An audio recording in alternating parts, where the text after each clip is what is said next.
నమస్కారం, welcome to I dream. ధర్మ మార్గం విత్ విజిత కార్యక్రమానికి స్వాగతం.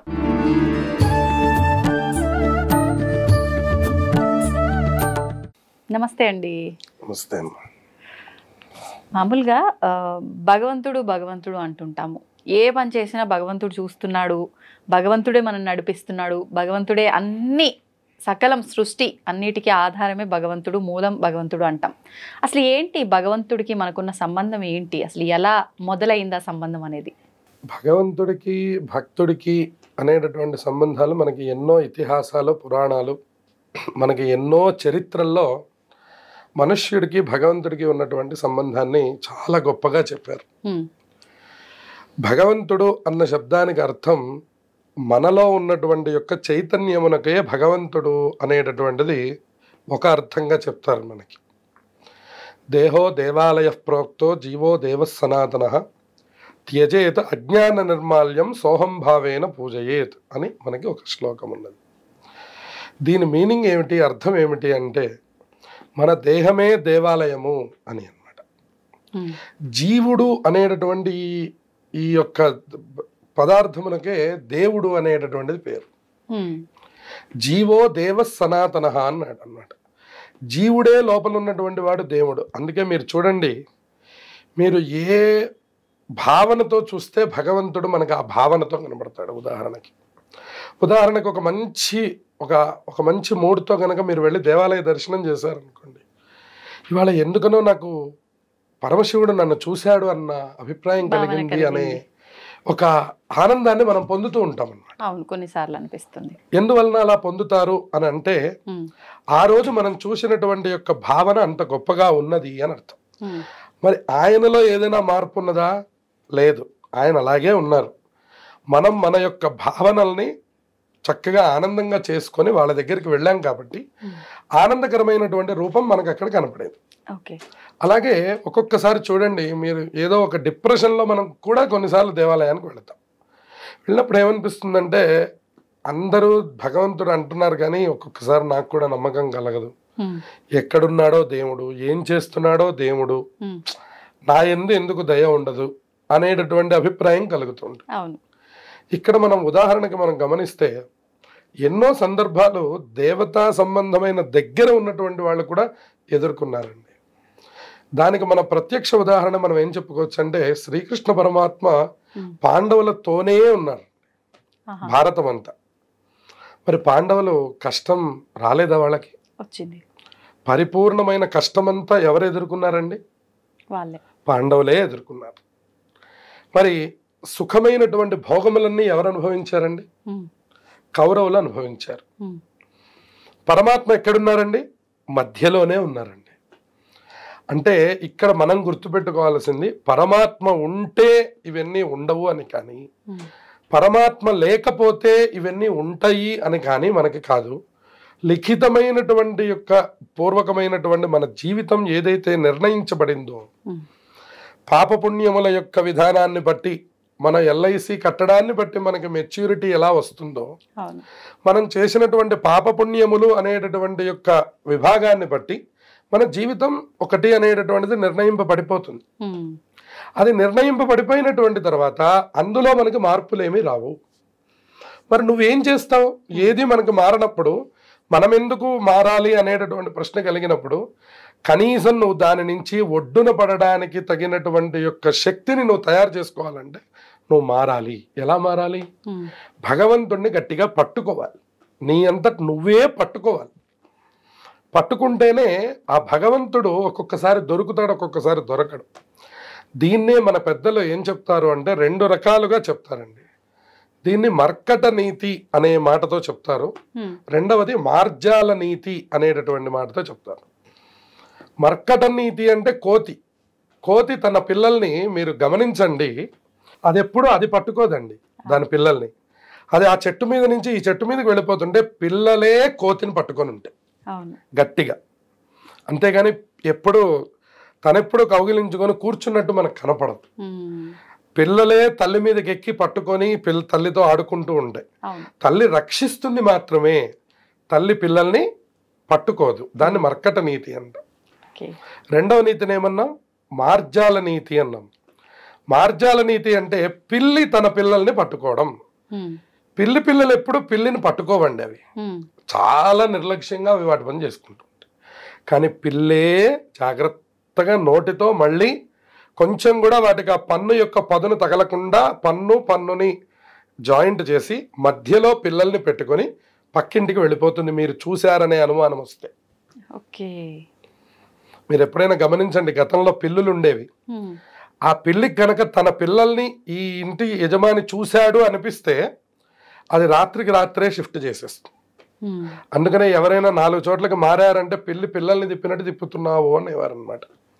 అర్థం ఏమిటంటే యజమాని చూశాడు పిల్లల్ని అంటే దానికి ఒక భయం అనమాట, అమ్మో ఇక్కడ డేంజర్ ఉంది, అందుకని వెంటనే మార్చేస్తాయి. అట్లాగే భగవంతుడు మార్జాల నీతి అంటే తనని తానుగా పట్టుకుంటాడనమాట వాడి పూర్వ పుణ్య విశేషం చేత. అప్పుడే అందుకనే మీరు చూడండి, లోకంలో ఈ తీరు మనకు కనపడుతూ ఉంటుంది. నేను ఇన్ని పూజలు చేస్తాను కదా, నేను ఇంత భగవంతుడికి దగ్గరగా ఉంటాను కదా, నిద్రలేస్తే గుళ్ళో అసలు బండలన్నీ తుడిచేది నేనే కదా, నిద్రలేస్తే భగవంతుడికి పూలు కోసిచ్చేది నేనే కదా, నాకు కష్టం ఏంటి, ఊరికనే వచ్చి 2 చేతులు జోడించి వెళ్ళిపోయేటటువంటి వాళ్ళకి కష్టాలు తీరిపోవడం ఏమిటి అని ఒక ప్రశ్న ఒక ఆవిడ నన్ను అడిగారు. అడిగితే వెంటనే సమాధానం ఏం చెప్పామంటే, దీంట్లో ఉన్నటువంటి నీతుల్లో ఏదో ఒకటి పరమాత్మ అందరి పట్ల ప్రవర్తిస్తారు. ఓహో ఇలా మనం పట్టుకున్నా కూడా ఇంకా పరమాత్మ దగ్గర నుంచి ఫలితం రాలేదంటే దాన్ని మర్కట నీతి అని, ఓహో మన ప్రమేయం ఏం లేదు మనకు అంతా భగవంతుడి యొక్క అనుగ్రహం కలుగుతోంది అంటే అది మార్జాల నీతి అని మనకి మన యొక్క పురాణం మనకు తెలియచేస్తున్నది. అందుకని ఈ 2 రీతుల్లో భగవంతుడు మనల్ని రక్షిస్తాడు. మనం ఎటు పక్కన ఉన్నాం, మనం మర్కట నీతిలో ఉన్నామా మార్జాల నీతిలో ఉన్నామా అనేది మనం అర్థం చేసుకోవాలి. అందుకని ఈ భగవంతుడు మనల్ని పట్టుకోవడము అనేటటువంటిది, మనం భగవంతుడిని పట్టుకోవడం అనేటటువంటిది 2 కూడా వేరు కాదుట. అందుకని 9 భక్తులు అని మనకు చెప్పారు. దాంట్లో ఏమంటారంటే శ్రవణం, కీర్తనం, విష్ణోహో స్మరణం, పాదసేవనం, అర్చనం, వందనం, దాస్యం, సఖ్యం, ఆత్మనివేదనం అని 9 మొత్తం. శ్రవణం అంటే మనందరికీ తెలిసిందే వినడం మొదలు, కీర్తనం అంటే పాడటం, అలాగే స్మరణం అంటే నిరంతరం భగవంతుడి యొక్క నామస్మరణ చేస్తూ ఉండడం. ఇప్పుడు చూడండి, వీళ్ళు ఇస్కాన్ సంప్రదాయంలో నిరంతర హరే రామ జపం, హరే రామ రామ రామ హరే హరే, హరే కృష్ణ హరే, నిరంతర జపం ఏదైతే ఉందో అది అసలు కలి దోషములను దగ్గరికి కూడా రానివ్వదు. అది అంత గొప్ప మంత్ర జపం. అది కేవలం వాళ్లే చేయాలని ఏం లేదు, అందరూ ఆచరించవచ్చు. వాళ్ళు మనకు ప్రత్యక్షంగా చూపిస్తున్నారు. అట్లా మనకి స్మరణం, పాదసేవనం. ఇప్పుడు ఇందాక మనం ప్రస్తావించుకున్నట్టు కొంతమంది చూడండి, ఎప్పుడు సమయం ఉన్నా కూడా వాళ్ళ పక్కన ఉన్నటువంటి దేవాలయంలోకి వెళ్ళి చక్కటి సేవ చేస్తూ ఉంటారు. అది కూడా ఒక మంచి 9 విధములైన భక్తుల్లో అది కూడా ముఖ్యమైనటువంటి. అలాగే అర్చనం, లోపల అర్చన చేసేయడం కూడా ఒక విధమైన భక్తే. అందరూ అర్చనే చేస్తామండి అంటే మరి సేవ ఎవరు చేయాలి?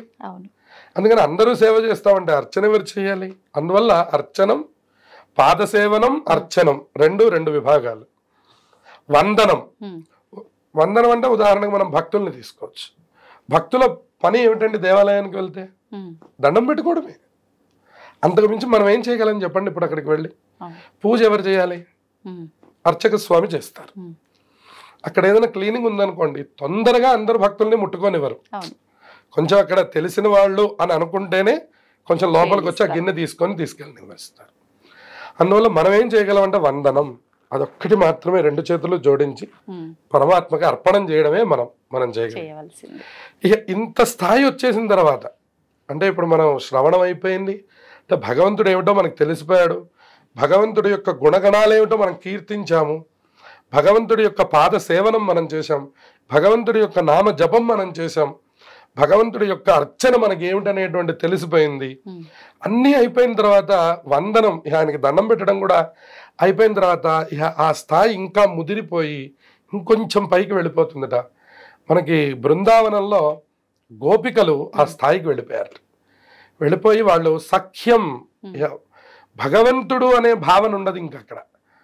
నేను అన్నం తిన్నాను కాబట్టి కృష్ణుడికి కూడా ఇంత అన్నం పెడదాం, ఇంకా సఖ్యం అనమాట. అదొక స్నేహం దగ్గరికి వచ్చేస్తుంది. అయ్యో నేను స్నానం చేశాను, కృష్ణుడు స్నానం చేయలేదే. మీరు చూడండి కొంతమంది అలా చక్కగా ఇంట్లో చిన్న రూపాలు పెట్టుకొని వేడి నీళ్లు పెట్టి స్నానం చేయిస్తుంటారు. అవునా? చిన్న పిల్లలలాగా చేస్తారు. అలా చక్కగా అదొక చిన్న ఇత్తడి దీంట్లో పెట్టుకొని వేడి నీళ్లు పెట్టించి ఆ వేడి నీళ్ళని ఉద్ధరణతో నేను ఎట్లా వేడి నీళ్లు స్నానం చేశానో ఆయన కూడా అట్లా వేడి నీళ్లు స్నానం చేయాలి. ఆయన డ్రెస్ ఆయనకి ప్రిపేర్ చేస్తారు, ఆయన బొట్టు, ఆయనకి ధూపం, ఆయనకి నైవేద్యం. అప్పుడు వీళ్ళు వెళ్ళి కాఫీ పలహారం చేస్తారు. దీన్ని సఖ్యభక్తి అంది శాస్త్రం అన్నమాట. అంటే ఇంకా స్నేహం. ఇప్పుడు నేను అన్నం తింటున్నాను అంటే అయ్యో కృష్ణుడికి అన్నం పెట్టారా, అయ్యో నేను అన్నం తింటున్నాను అంటే అయ్యో వెంకటేశ్వర స్వామికి అన్నం పెట్టారా. ఇప్పటికీ బాబా గారి దగ్గర ఆ స్థితి మనం ఫాలో అవుతూ ఉంటారు కొంతమంది. మనం అన్నం తింటున్నాము అంటే వెండి పళ్ళెంలో తీసుకుని వెళ్ళి మూత పెట్టి పెడతారు. అది కదులుతుందా కదలదా తర్వాత విషయం, అది వాళ్ళ భక్తికి విడిచిపెట్టండి. వెండి పళ్ళెంలో 2 రోటీలు, ఇంత కూర, ఇంత ఇవి వేసుకొని వెళ్ళి అక్కడ పెట్టేసి వాటి మీద మూత పెడతారు. నీకు ఎప్పుడు ఆకలి అయితే అప్పుడు తినను. ఉదాహరణకి మనం మన పిల్లవాడికి ఎట్లా ఏర్పాటు చేస్తామో అట్లా ఏర్పాటు చేస్తాం. పడుకోపోయే ముందర వెండి గ్లాసులో పాలు అక్కడ పెట్టి వచ్చి పడుకుంటారు. ఇటువంటివి ఎన్నో లోకల్లో జరుగుతున్నాయి. దీన్ని సఖ్యభక్తి అంటున్నారు. ఇక చివరికి ఏమైపోయిందంటే ఆత్మనివేదనం. ఇక నువ్వు వేరు కాదు, నేను వేరు కాదు.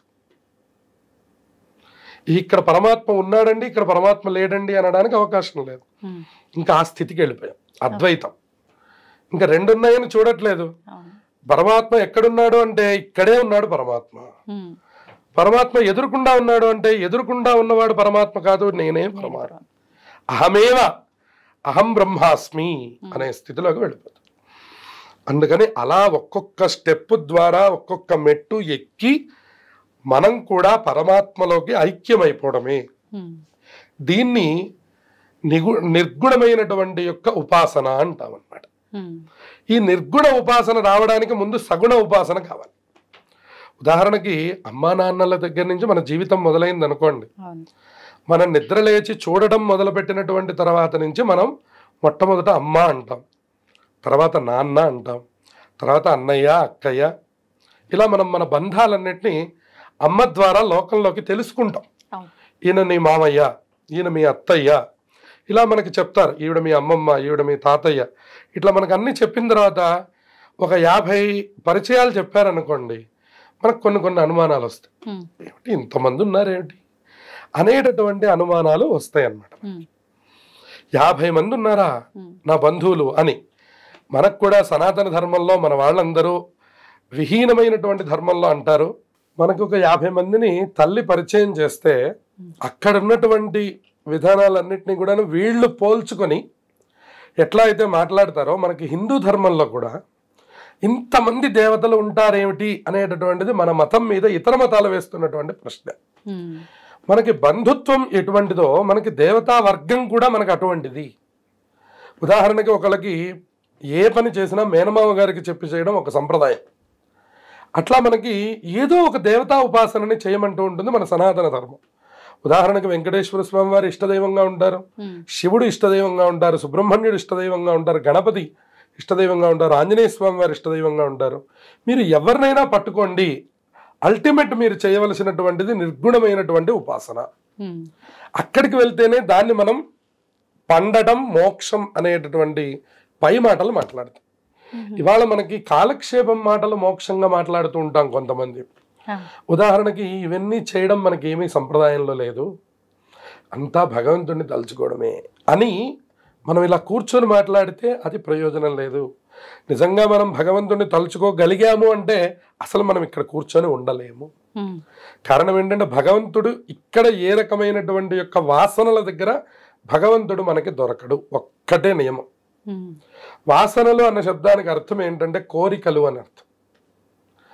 మీకు ఒక కోరిక పుడుతోంది అంటే పరమాత్మ మనకి దూరం అవుతున్నాడు అని అర్థం. అందుకనే ఋషులు మునులు ఈ కోరికలు ఏవి పుట్టకుండా ఉండడం కోసం వాళ్ళ శరీరాన్ని కావాలని కష్టపెడుతూ ఉండేవారు. ఉదాహరణకి బ్రహ్మాండమైనటువంటి ఒక పచ్చడి వేసుకొని అన్నం తిన్నారనుకోండి, రాత్రికి ఇంకొక రకం కావాలి అనేటటువంటి కోరిక మనస్సులో కలగడం సహజమవుతుంది. అసలు దాని రుచే మనకి తెలియలేదు అనుకోండి, వాళ్ళు ఒక దుంప కూరలు తింటారు ఉదాహరణకి, అప్పుడు వాళ్ళకి ఉప్పు కారం అనేటటువంటి దాని మీద మమకారం ఉండదు. అలాగే ఒక జుట్టుని దువ్వడం మొదలు పెట్టారనుకోండి, ఈరోజు మనం కుడి పక్కకి తిప్పాం కాబట్టి రేపటి నుంచి ఎడం పక్కకి పెట్టుకుందాము అనే ఆలోచన కలుగుతుంది.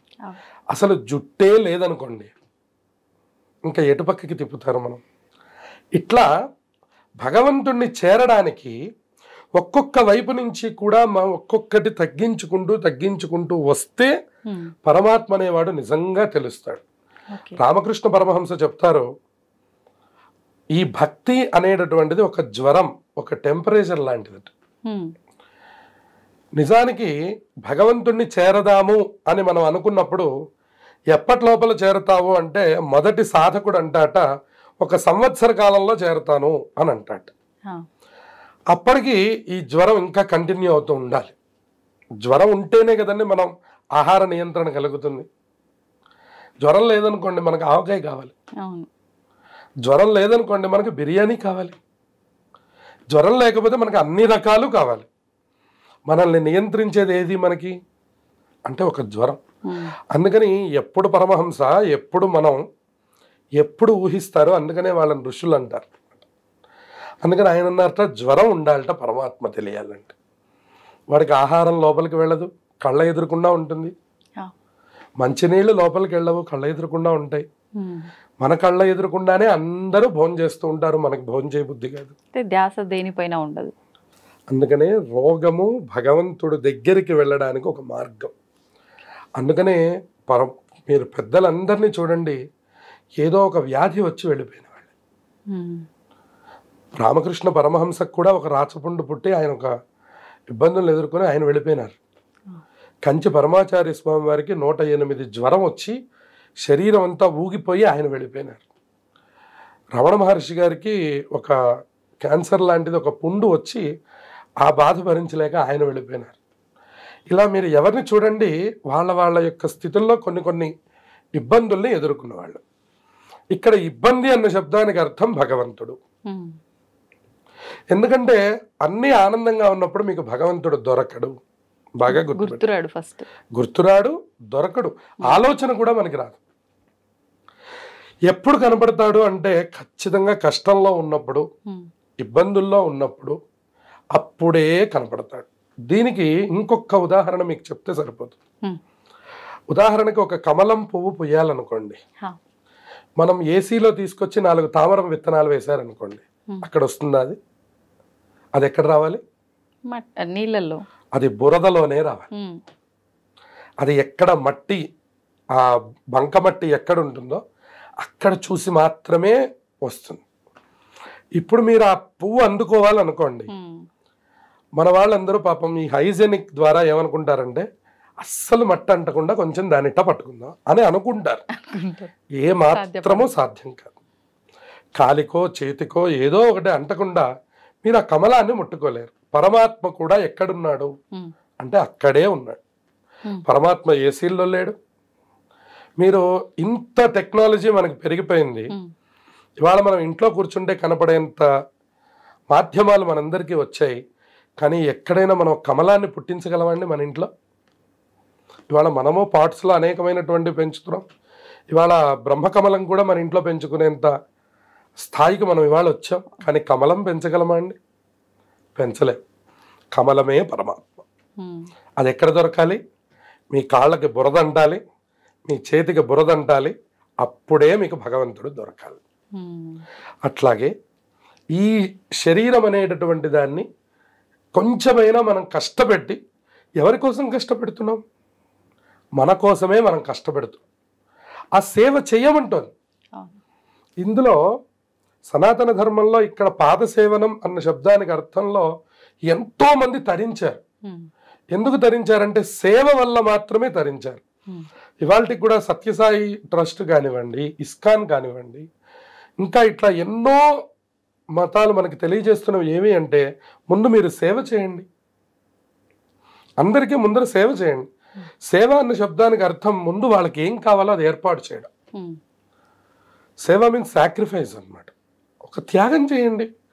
నువ్వు ఒక్క పూట ఆపుకొని ఆకలిగా ఉన్నవాడికి ఇవ్వు. అరే 90 పూటలు నేనే తింటున్నాను, ఇంత భగవంతుడు ఇంత శరీరాన్ని ఇచ్చాడు, ఒక్క పూట భోజనం ఆపమా మనం? ఆపచ్చు.